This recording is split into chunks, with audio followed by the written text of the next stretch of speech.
Ich bin der Michael Lukas. Wir sind hier im Basuland, wie heisst der Ort? Wie heisst der? Langenbruck.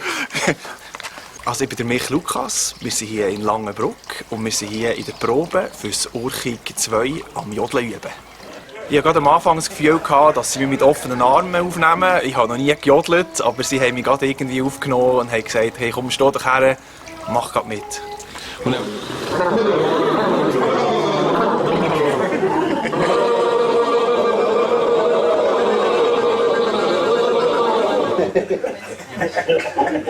Gut, dann tun wir das Hüftchen ein bisschen lockern. Wirklich geht das auch nicht. Ja, du ziehst nicht stark. ziemlich eingerostet, ja. Der Unterschied zu dieser Musik ist, dass sie immer im Chor zusammen sind, dass sie sehr viel zusammen üben. Man merkt auch, dass das Freundschaften sind, die hier zusammen singen.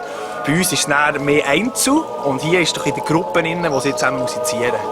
Als ich gehört habe, wie die zusammen singen, ich habe das noch nie erlebt vorher. Das ist mir gerade ins Herz hinein.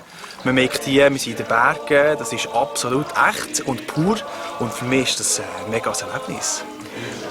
Zum Song Highway habe ich eine langjährige Beziehung. Schon als ich Teenager war, habe ich das Lied gehört und das hat mir extrem gefallen. Und dass ich das Lied jetzt singen darf, ist für mich echt eine grosse Ehre und macht mega Spass.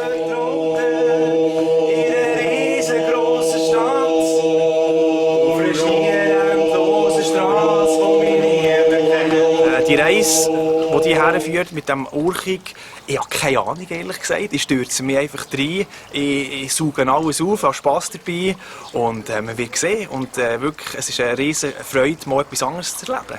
Ich bin froh, dass ich genau so fühlt wie ich.